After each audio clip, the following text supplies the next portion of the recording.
Manuel Bompard qui s'est évidemment levé à 7 h du matin pour répondre aux questions de merde de Léa Salamé. On écoute, on écoute. Et avec Léa Salamé, nous recevons ce matin le député LFI des Bouches-du-Rhône, coordinateur national de la France Insoumise.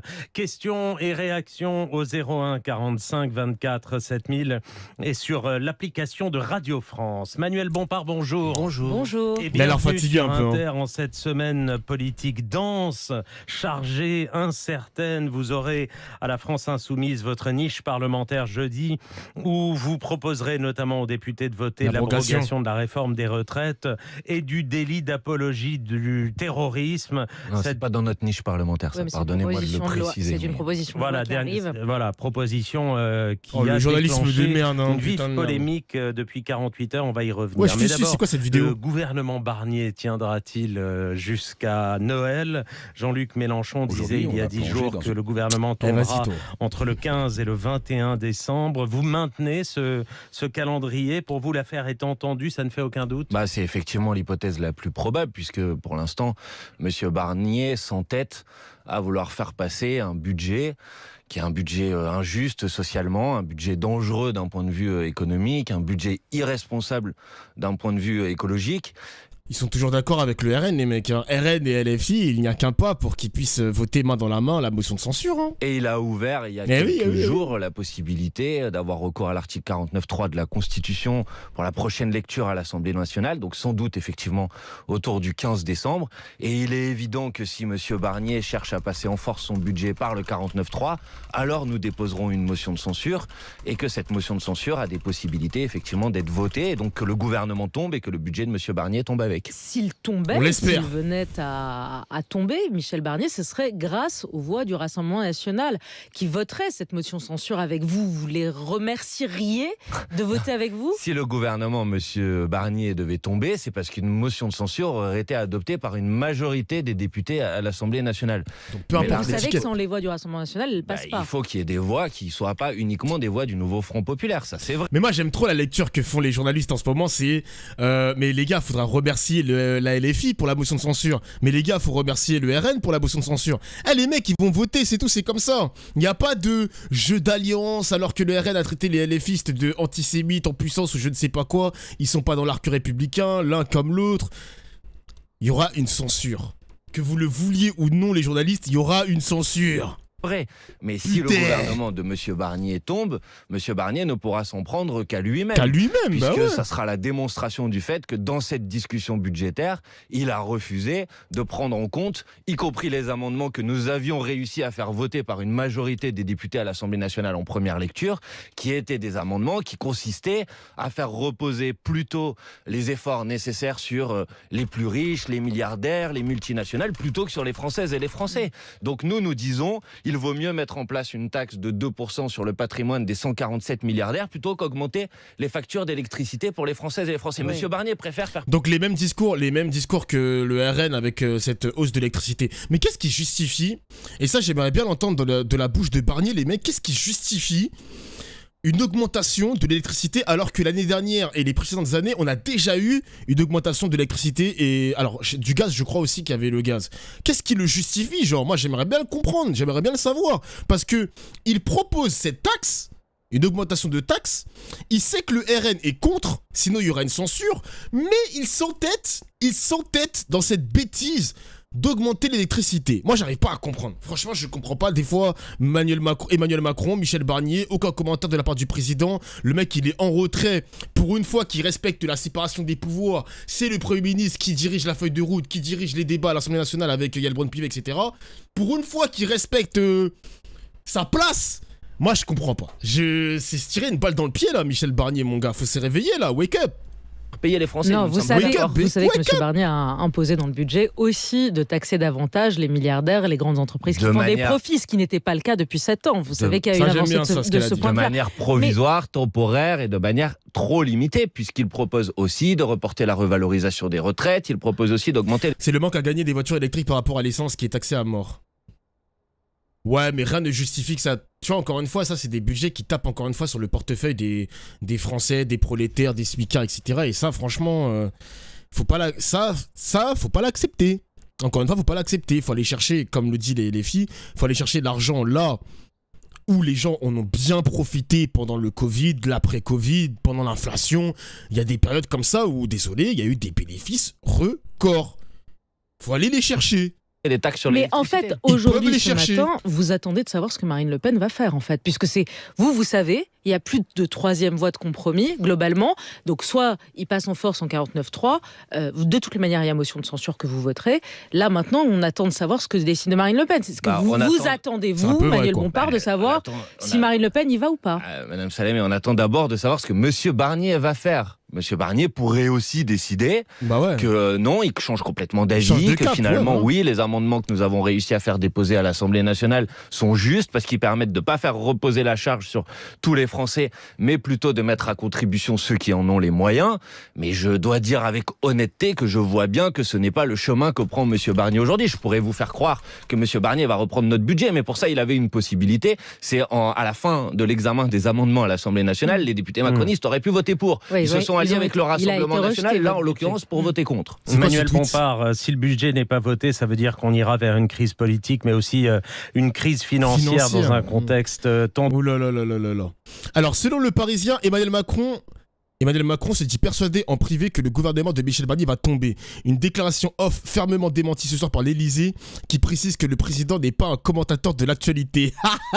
Les gars, mais qu'est-ce que je vous ai dit? Mais qu'est-ce que... Merci pour l'article, mon gars Gibrol.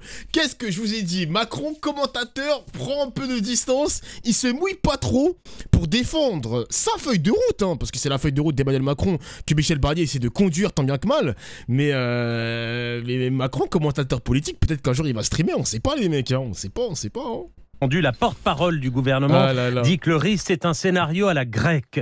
Les fonctionnaires ne soient pas payés, ni les enseignants, ni les infirmières, ni les policiers. Vous répondez quoi? Je réponds que cette manière de prendre les Français pour des imbéciles est juste insupportable et inacceptable.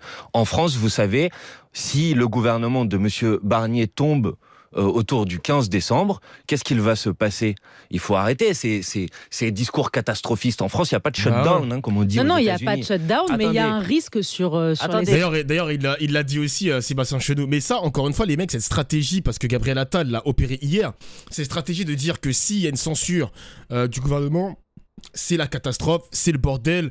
Et le porte-parole du gouvernement dit pareil, dit on pourra pas payer les fonctionnaires, les infirmiers, etc. C'est des conneries, les mecs. C'est des conneries. Il faut pas tomber dans ce piège des macronistes qui vont te dire que ça va être l'apocalypse, ça va être une catastrophe, etc., etc. Les mecs, il faut pas croire que la France est un pays, comment dire, sous-développé. Mais quand je dis sous-développé, je parle dans le terme de chercher des solutions alternatives, etc. Et on a élu des députés, ils vont trouver des solutions par eux-mêmes. Vous avez été élus pour ça, les mecs. Et oui, c'est une fake news, exactement, c'est une fake news, les mecs. Le fameux shutdown à l'américaine, ça n'existe pas en France, hein.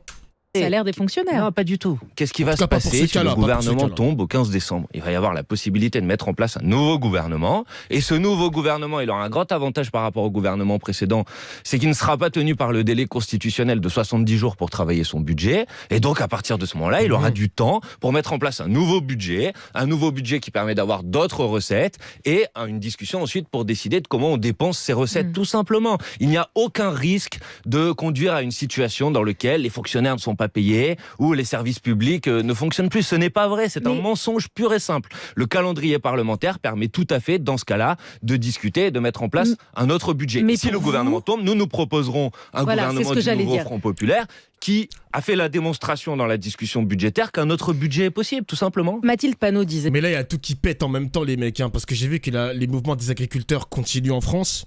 J'ai vu pas mal de manifestations aussi. Dans les entreprises, il y a des mouvements sociaux. On a aussi la RATP, enfin la SNCF qui va faire grève bientôt, là. C'est bientôt le mois de décembre. Les gars, c'est une bulle. Il y a une bulle qui va finir par exploser à la gueule de tous ces macronistes de merde, les mecs. Hein. Ça va péter dans la gueule de Macron et de Michel Barnier. Ce n'est qu'une question de temps, les mecs. Ce n'est qu'une question de temps. D'ailleurs, j'ai vu que Retailleau, il aime trop les punchlines de merde comme ça. Hein. Il avait dit ce matin, ouais, Marine Le Pen, si vous me censuriez, est-ce que vous aimeriez voir Louis Boyard, ministre de l'Intérieur? Il a cité Louis Boyard. Mais lui, ce qu'il comprend pas, ce teubé qui s'accroche au pouvoir jusqu'à plus soif, il s'accroche au pouvoir alors que Marine Le Pen a dit elle-même que s'il y a un mec NFP, il sera aussi censuré. Donc Bruno Retailleau qui s'accroche comme il le souhaite au pouvoir, faut lâcher ça mon gars. Il faut lâcher ça. En plus, c'est que des bêtises, gros. C'est que des bêtises. Oh là là. Dimanche, le choix est simple pour les Insoumis. C'est soit Lucie Castet, soit Emmanuel Macron doit partir. C'est ça vos deux solutions. Donc, probablement, puisque l'option Lucie Castet n'est même plus soutenue par vos alliés tous vos alliés du NPF. Pardon, mais Olivier Faure a dit, le Parti Socialiste et Boris Vallaud, d'ailleurs, je veux vous faire réagir sur ça, ils sont en train de dire, parce que vous avez réagi sur ça, Boris Vallaud, dimanche, sur Question Politique, dit « On voudrait une alliance avec tous les groupes de l'arc républicain pour poser les conditions d'une non-censure d'un gouvernement. » Comment vous le prenez Boris Vallaud, qui est du PS, les mecs, là, il est en train de parler du Parti Socialiste. Ils veulent même plus la censure. Les mecs de gauche qui font partie du NFP ne veulent même plus censurer Michel Barnier. Vous vous rendez compte, les mecs? Quand vous l'avez entendu dire ça. Je le prends honnêtement comme une rupture avec ce qu'a été pour l'instant la ligne du nouveau Front Populaire, qui n'était pas juste la ligne de la France Insoumise, qui était la ligne du nouveau Front Populaire, qui consistait quand même, parce que c'est important de le rappeler, à rappeler qu'au lendemain des élections législatives, le groupe politique, la coalition politique qui est arrivée en tête et qui dispose du plus grand nombre de députés à l'Assemblée nationale, c'est le nouveau Front Populaire. Et donc, la légitimité démocratique, le respect du résultat des élections, c'est un gouvernement du nouveau Front Populaire. Avec Lucie Castet. Avec Lucie Castet, puisque c'est la candidate que nous avons choisie ensemble, qui a comme base programmatique le programme du nouveau Front Populaire. Donc c'est que le programme, rien que le programme. Mais attendez, parce que ça a été beaucoup caricaturé. Ce que j'observe depuis... C'est Jean-Luc Mélenchon a dit ça le soir même de la dissolution. Évidemment, mais je vais y revenir. Mais je veux juste vous dire que pour l'instant, ceux qui font tout le programme, rien que le programme, c'est Monsieur Barnier. Puisque quand nous, on fait des propositions de compromis, parce que prendre le budget de départ de Monsieur Barnier et l'amender comme on l'a fait à l'Assemblée nationale, c'est bien une recherche de compromis. Mais si demain le gouvernement de M. Barnier tombe et qu'il y a un gouvernement de nouveau Front Populaire, sa base programmatique, évidemment, c'est celle que nous avons défendue devant les électrices et les électeurs, c'est le programme du nouveau Front Populaire. Et ensuite, on cherche à construire texte par texte des majorités à l'Assemblée nationale. Et on a fait la démonstration déjà à plusieurs reprises qu'on était capable d'avoir des majorités qui votent nos propositions. Mais Boris Vallaud, il est en train de perdre son temps quand même, parce qu'il essaie de faire ami-ami avec les macronistes, potentiellement les centristes et les républicains, qui sont même pas beaucoup ici à l'Assemblée nationale. Donc, recherche d'unité. Il veut imposer une nouvelle stratégie sur le long terme pour essayer de travailler jusqu'à la fin du quinquennat Macron. Impossible. La France, elle est trop fracturée. L'Assemblée nationale est trop fracturée. Il n'aura jamais une majorité absolue. Genre, jamais. Genre, les membres du PS, vous perdez votre temps. Hein. Le PS, il faut démanteler ce parti, je te jure. Parce que limite, s'ils recherchent de nouvelles personnes pour travailler ensemble... Quid du NFP et de son programme? Parce qu'on a voté pour eux pour faire respecter justement les différents points du programme du NFP. Qu'est-ce qu'on fait? Et surtout, s'il n'a pas la majorité absolue, qu'est-ce qu'on fait aussi? Le mec, il a envie de construire une alternative crédible, grand bien lui fasse, mais ça marchera pas, gros. Et je suis presque sûr que Hollande, ça va être la même chose. J'ai l'impression, les mecs... Il serait ministre sous Hollande en 2027, c'est con, je te jure, les gars. Non, mais tous ces facteurs que j'ai énumérés, ça montre juste que Boris Vallaud, il préfère miser sur une sorte d'opposition au NFP, / opposition au RN, et il veut essayer de construire une sorte de bloc centriste, gauchiste, macroniste. Vous voyez ce que je veux dire? Il veut essayer de bricoler quelque chose qui ne pourrait ne pas fonctionner, quoi.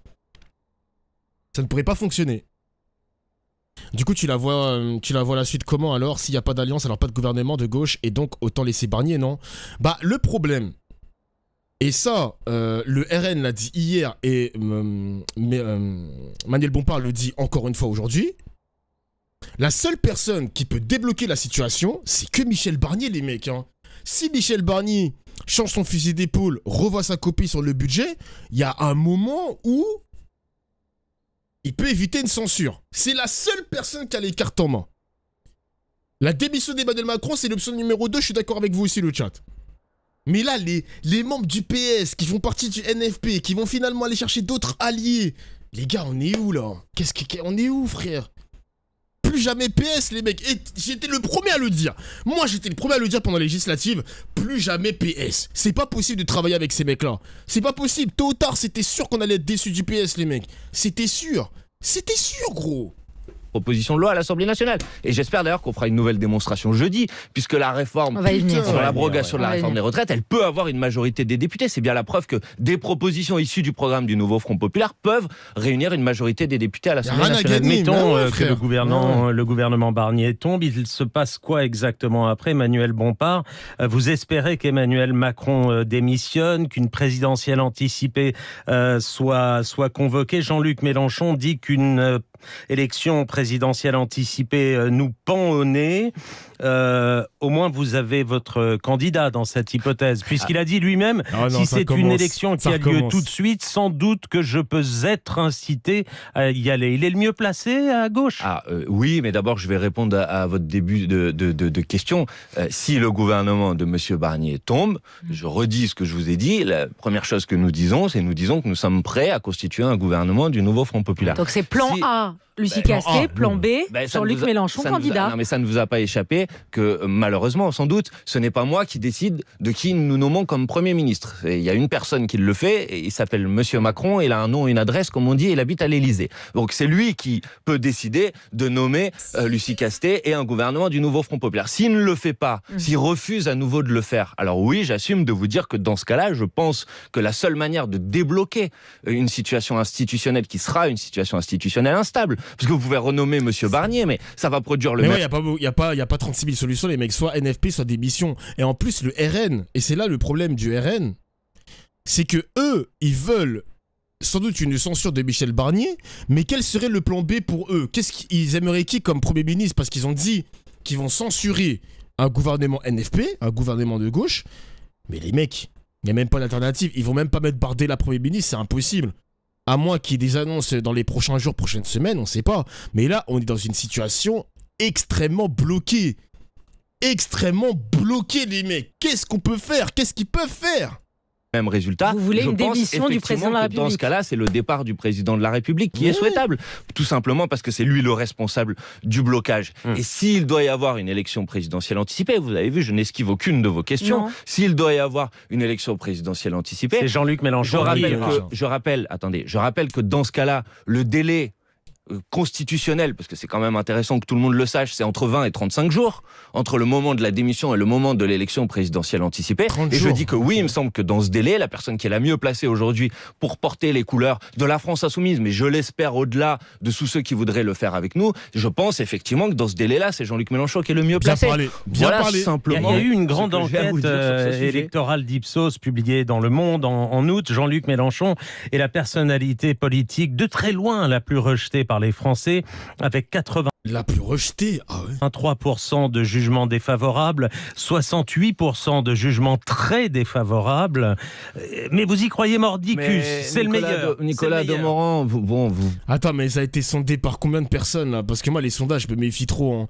Les sondages, oui, les sondages. Je me méfie, les mecs, encore une fois. Hein. Vous pouvez choisir, si vous voulez, les sondages qui vous intéressent. Mais moi, je peux vous en sortir d'autres, si vous voulez. Si vous voulez qu'on compare les sondages, et notamment tous les sondages qui disent qu'aujourd'hui, quand vous testez les différents candidats à l'élection présidentielle, à gauche, c'est Jean-Luc Mélenchon qui fait le plus gros score au premier tour. Donc, vous voyez, les sondages, il y a ceux que vous aimez bien, il y a ceux que vous aimez moins bien. Il a raison, donc, il a raison. Moi, je vous dis que si c'était les sondages qui faisait la politique et le résultat des élections, il y aurait un Premier ministre aujourd'hui, ce serait Jordan Bardella. Pas celui-là, quand même. Parce que je rappelle que 27 sondages sur 27 qui ont été publiés pendant la campagne des élections législatives disaient que le Rassemblement national allait gagner et que c'est M. Bardella qui allait être à Matignon. Donc heureusement, dans notre démocratie, c'est pas les sondages qui font l'élection. Donc pour vous, le meilleur candidat à ce stade, c'est Jean-Luc Mélenchon. Ça vous semble une évidence? Je vais vous dire, c'est pas très original puisque... Léa Salamé qui espérait un petit Glucksmann ou quelque chose comme ça. Non, Glucksmann c'est mort. D'ailleurs, il devient quoi, Glucksboy? Monsieur Glucksboy, là, il date ce gars, hein. Il date. Hein. En l'occurrence, j'ai tenu le même discours depuis plusieurs mois. Alors, avant cette présidentielle anticipée que vous espérez en 2025, il y a jeudi, à l'Assemblée nationale, la proposition de loi. Alors, on va venir à la proposition de loi des retraites, mais c'est vrai qu'il y a cette proposition de loi qui a suscité un tollé ces 48 dernières heures. Vous souhaitez abroger le délit d'apologie du terrorisme dans le code pénal, instauré par une loi de 2014, estimant qu'en la matière, la loi de 1881 sur la liberté de la presse suffit. Cette proposition a suscité de vives critiques. Pour Bruno Retailleau, c'est une proposition innommable. Le ministre de la Justice, Didier Migaud, s'est dit extrêmement choqué. Je ne comprends pas qu'on puisse baisser la garde devant la menace du terrorisme qui est aujourd'hui très présente, vous dit-il. Et c'est vrai qu'on peut se demander pourquoi aujourd'hui, en plein procès Samuel Paty, alors qu'on vient de commémorer en ce mois de novembre les attentats du Bataclan, les attentats de Paris, qu'on va commémorer dans quelques semaines les 10 ans de Charlie Hebdo, pourquoi vous proposez cela maintenant, dans ce contexte si sensible aujourd'hui pour les victimes du terrorisme en France? Pourquoi ça maintenant? D'abord, j'espère qu'il va bien répondre, parce que j'ai vu que ça a fait couler beaucoup d'encre ce week-end. J'ai pas trop compris le timing, les mecs, j'ai pas trop compris, parce que c'est vrai que ça peut desservir plus qu'autre chose. Et s'ils pouvaient communiquer, s'ils pouvaient nous éclairer par rapport à ça, ça m'aiderait beaucoup. Ça m'aiderait beaucoup, genre. Je vais vous dire que je trouve honteux et j'ai été estomaqué par la forme de trumpisme politique et médiatique qui a donné lieu au débat qu'a suscité cette proposition de loi. Okay. On a le droit de débattre en France de la meilleure manière d'encadrer les problématiques et les délits d'apologie du terrorisme. Et moi, je ne dis pas seulement que la loi de 1880, la loi de la presse, suffit. Je dis que le fait d'avoir, en 2014, déplacé ce délit d'apologie du terrorisme pour le mettre dans le code pénal a produit des dérives qui sont des dérives qui, depuis, ont été largement documentées. Quand le juge antiterroriste, M. Trévidic, dit que cette loi a été dévoyée, quand l'ex-défenseur des droits, M. Toubon, qui n'est pas issu de la France Insoumise, qui est issu de la droite, dit que cette loi, cette évolution législative a été, je cite, un fiasco judiciaire. Et quand vous avez, le 7 novembre dernier, parce que je vais répondre à votre question sur le timing, le 7 novembre dernier, le comité des droits de l'homme de l'ONU a dit il y a un problème d'instrumentalisation aujourd'hui en France du délit d'apologie du terrorisme pour s'en prendre à des opposants politiques, à des syndicalistes, et a fait des recommandations. Et ces recommandations, c'était de revenir sur cette loi le 7 novembre dernier. Donc nous, dans la foulée, en suivant les recommandations de l'ONU, on a déposé cette proposition de loi. Mais je précise, par rapport à la question que vous avez posée tout à l'heure, que cette proposition de loi n'est pas inscrite dans notre niche parlementaire ce jeudi. D'accord. Oh là là, limpide, j'ai tout compris. C'est bon, j'ai tout compris les mecs, j'ai tout compris. Même des mecs de droite ont dit que la loi a été dévoyée. Vous vous rendez compte les gars? Ça y est, moi je suis convaincu, c'est bon, je suis convaincu, merci, au revoir. Pas de bégaiement, pas de nanani nanana. Les pieds dans le plat mon gars. J'ai bien aimé, je suis convaincu. Je suis convaincu. Mais vous allez la défendre quand même. Vous allez la défendre ou vous allez y revenir? Mais pas du tout. Elle a été déposée, il n'y a pas de problème. Mais parce que sur ce coup-là, on a rétabli la réalité des faits. Sur ce coup-là, Manuel Bompard, vous êtes assez seul puisque Renaissance. Le timing est nul. Le timing est nul. Il y a un mec sur le chat qui a souligné quelque chose d'intéressant. Ils ont attendu que la Cour pénale internationale a émis le mandat d'arrêt contre Netanyahou. Et peut-être qu'ils se sont dit que c'est le bon timing justement pour abroger cette loi et la modifier, quoi, en quelque sorte. Donc, le faire sortir du code pénal. Pourquoi pas, les mecs, hein? En vrai, pourquoi pas? Le timing est intelligent, parce que ça coïncide avec la décision de la CPI. Pourquoi pas? Voilà. La droite ne la votera pas, mais même le Parti Socialiste ne la votera pas. Pour Olivier Faure, la question de réécrire et de repréciser la définition d'apologie du terrorisme se pose, mais il ne faut pas le sortir du code pénal. C'est ce qu'il dit, notamment. Vous assumez d'être seul sur la question? Puis, non, nous ne sommes pas seuls, madame, mais d'abord, je vais vous dire si Olivier Faure... Qui va voter la sortie du code pénal? Je vais répondre à votre question, je ne vais pas parler à la place des autres. D'abord, si Olivier Faure dit ça aujourd'hui, c'est qu'il reconnaît donc qu'il y a un problème avec la définition actuelle de la loi. Donc lui, sans doute propose-t-il autre chose que de sortir du code pénal et le ramener dans la loi de 1881, mais lui-même reconnaît qu'il y a une difficulté et un problème. Ce qui n'était pas le cas, par exemple, de Boris Vallaud, puisque vous m'interrogez sur ses dernières déclarations, qui lui disait pas la même chose. Lui disait qu'il n'y avait pas de problème. Oui, lui disait qu'il n'y avait pas de problème, mais on ne bouge pas. Bon, maintenant, sur le fait que nous... Ouais, c'est une loi qui a été votée sous Hollande, les mecs. C'est une attaque directe au PS, cette proposition. Une petite balle pour le PS, les mecs, pourquoi pas. Après, les mecs, comment ils s'appellent? Fabien Roussel l'a dit lui-même, hein, le NFP n'existe plus. Hein. Et là, on voit quand même que l'alliance est en train de se fracturer de plus en plus. Bientôt, ça va être brisé, ça va éclater en 1000 morceaux, mais ça ne tient à rien, hein, cette division définitive sur le NFP. Hein. Ça ne tient à rien. Nous serions seuls, madame. Dans les débats de 2014, au moment où cette proposition de loi a été faite, est-ce que vous savez que les sénateurs communistes avaient voté contre, avaient proposé des amendements pour les supprimer, que les écologistes s'y étaient opposés, qu'un certain nombre de voix s'étaient exprimées à l'époque, y compris j'ai retrouvé un amendement qui avait été déposé par 2 députés, les Républicains à l'époque, pour dire qu'il ne fallait pas faire ça. Oui, mais il avait été voté à la majorité À part les voix des communistes, certes, madame, mais du vous avez Sénat. commencé en me disant... Mais les gars, vous savez pourquoi aussi la LFI veut veut sortir le code du code pénal l'apologie terroriste ou je ne sais pas quoi, parce que dans l'expression publique où on discute, etc., t'as des syndicalistes, des hommes politiques, des journalistes qui peuvent être traduits en justice et payer des amendes et avoir une inscription au casier judiciaire. D'ailleurs, on a des communistes, je crois que c'était Philippe Poutou, ou un membre de son parti qui est sous le coup sous le coup de la justice par rapport à ça.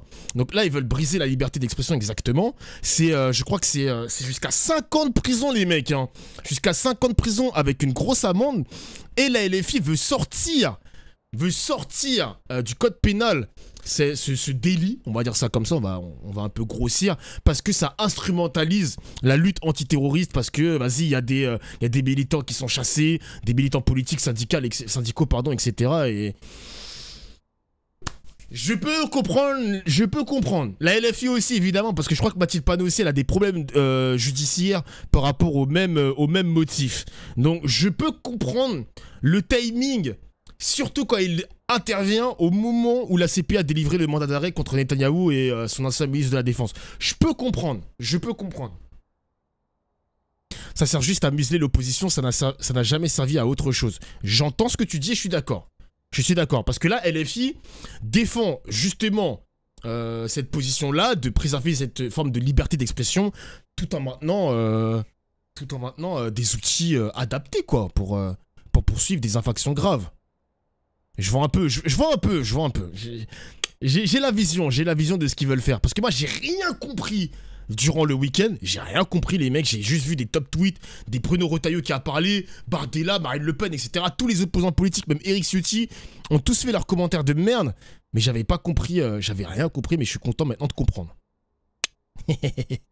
Que nous étions seuls sur ce sujet. Ouais. Nous ne sommes pas seuls. Il y a eu une tribune qui a été publiée par 150 responsables syndicaux associatifs, notamment la secrétaire générale de la CGT, Sophie Binet, le président de la Ligue des droits de l'homme en début de semaine, qui disait qu'effectivement il y avait un problème sur ce sujet. Je veux quand même préciser, pardonnez-moi, parce que j'ai entendu pendant tout le week-end des propos qui consistaient à dire, et encore, hier sur certaines antennes de votre groupe, j'ai entendu l'avocat Richard Malka dire, s'il y avait cette proposition des insoumis qui était adopté, on pourrait dire vive les terroristes, etc. Mais ce n'est pas vrai. Non, on ramène ce délit dans la loi de 1881. Dans la loi de 1881, pourquoi les peines... Attendez, je vais répondre à votre question, mais les peines encourues dans la loi de 1881 pour des faits d'apologie de crimes de manière générale, c'est 5 ans de prison et 45 000 € d'amende. Donc ce n'est pas vrai de dire que ça permettrait d'avoir des propos d'apologie du terrorisme. Mais c'est parce que Mathilde Panot et Rima Hassan ont été convoqués pour apologie du terrorisme, entre autres, que vous voulez abroger ce délit du code pénal. Donc ça sert vos intérêts personnels ou les intérêts de certains de vos élus ? Ce ne sont pas les intérêts personnels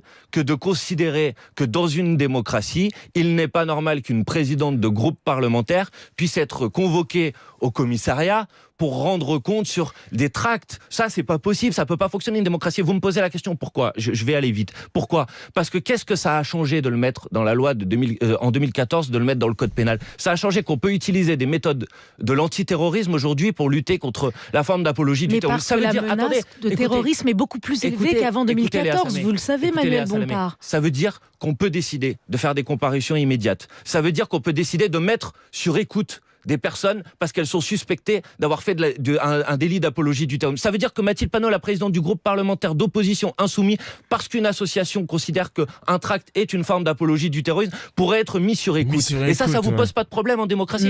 Vous êtes journaliste. C'est vrai que c'est bizarre quand même, mais moi je suis totalement d'accord avec lui, hein, de mettre sur écoute l'opposition politique. L'opposition au macronisme, c'est très dangereux, hein. Et dites-vous, les mecs, c'est une loi qui date de François Hollande. Vous vous rendez compte de qu'est-ce que François Hollande il a apporté aussi à la France? Mec, c'est vraiment un truc qui est anti-gauche, quoi. C'est anti-gauche. Ça veut dire qu'un journaliste c'est les juges qui écoutent pas le président. Mais t'es con, quoi. Je sais que c'est pas le président de la République qui va écouter ses opposants. T'es bête. Ce qui est soupçonné de faire de l'apologie du terrorisme pourrait être mis sur écoute. Il y a peut-être il a raison, Manuel Bompard. de cet article. Mais de là à le sortir du code pénal, alors que la menace terroriste n'a jamais été aussi grande, et que c'est pour ça, je veux dire, on n'est pas en situation pré-2014. Léa Salamé, ça ne change strictement rien. Ça montre qu'on prend la question de l'apologie du terrorisme plus au sérieux et plus gravement que les autres menaces. C'est comme ça, c'est de hiérarchiser les choses. Alors madame, je vais vous répondre quelque chose. Pourquoi forcément hiérarchiser La Commission nationale consultative des droits de l'homme disait dans une publication il y a quelques mois quelque chose de très intéressant. Il disait: pour lutter contre le terrorisme, ce qu'il ne faut surtout pas faire, c'est remettre en cause nos libertés fondamentales et remettre en cause l'état de droit.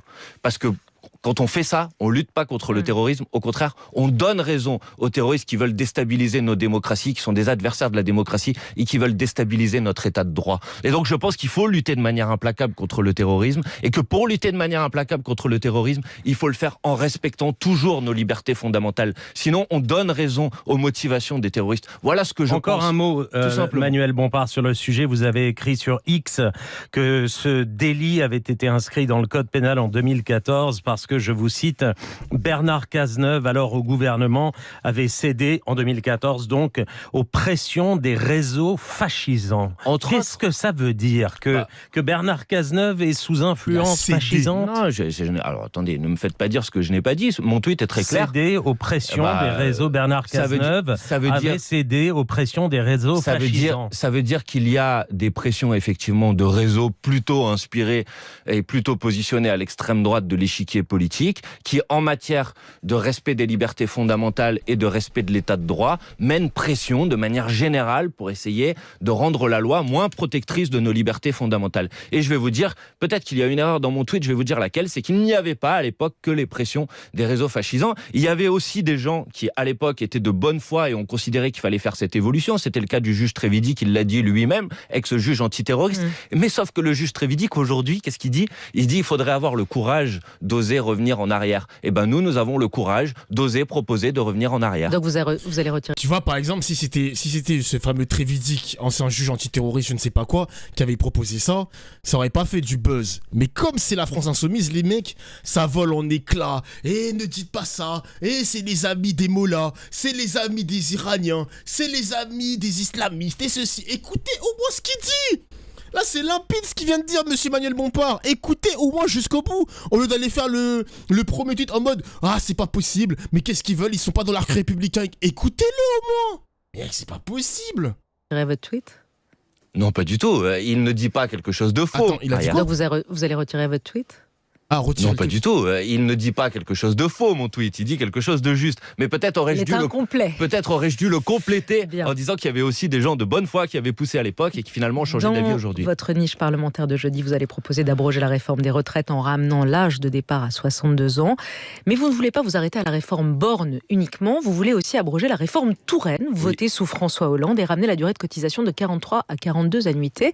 La réforme Touraine, votée par un gouvernement de gauche, Manuel Bompard, est donc une mauvaise réforme. Évidemment. D'ailleurs, nous étions nombreuses et nombreux à l'époque à avoir protesté contre, y compris à avoir participé à des manifestations et à des mobilisations contre. Donc oui, je souhaite qu'on revienne. Vous savez, en plus, le programme de la France Insoumise, il est très clair. C'est l'objectif de ramener l'âge de départ à la retraite à 60 ans avec 40 annuités de cotisation. Et on décide de le faire par étapes. Et la première étape, c'est abroger la réforme des retraites d'Emmanuel Macron, c'est-à-dire ramener l'âge de départ à 62 ans. La deuxième étape, c'est d'abroger cette réforme Touraine, c'est-à-dire revenir à 42 annuités de cotisation. Et ensuite, avec l'espoir alors là, vous êtes seul, de pouvoir aller parce plus que loin. le Parti Socialiste ne veut pas revenir sur la réforme Touraine. Et il faut que vous compreniez quelque chose, c'est quand le Parti Socialiste n'est pas d'accord avec moi, ça ne veut pas dire que je suis seul. Donc vous allez être avec qui va voter? Les communistes? Qui va voter avec vous? C'est simple, le débat il a eu lieu en commission des affaires sociales mercredi dernier. Effectivement, le Parti Socialiste a voté un amendement déposé par le groupe Lyot pour supprimer la suppression de la réforme Touraine de notre proposition de loi. Et cet amendement a été battu. Donc si je suis seul en étant majoritaire à l'Assemblée nationale, Léa Salamé, ça me va. Hein. Si vous faites voter l'abrogation de la réforme des retraites, qui sera un moment très fort ce jeudi, je le souhaite. Parvenez, c'est là aussi, pardonnez-moi d'y revenir, grâce aux voix du Rassemblement national. Mais Léa Salamé, là, pour le coup, vous pouvez les remercier. Mais ils veulent pas comprendre une chose, les journalistes. Faut arrêter avec ces trucs binaires de c'est bien, c'est pas bien, c'est le RN, c'est pas le RN. Faut les remercier ou pas les remercier.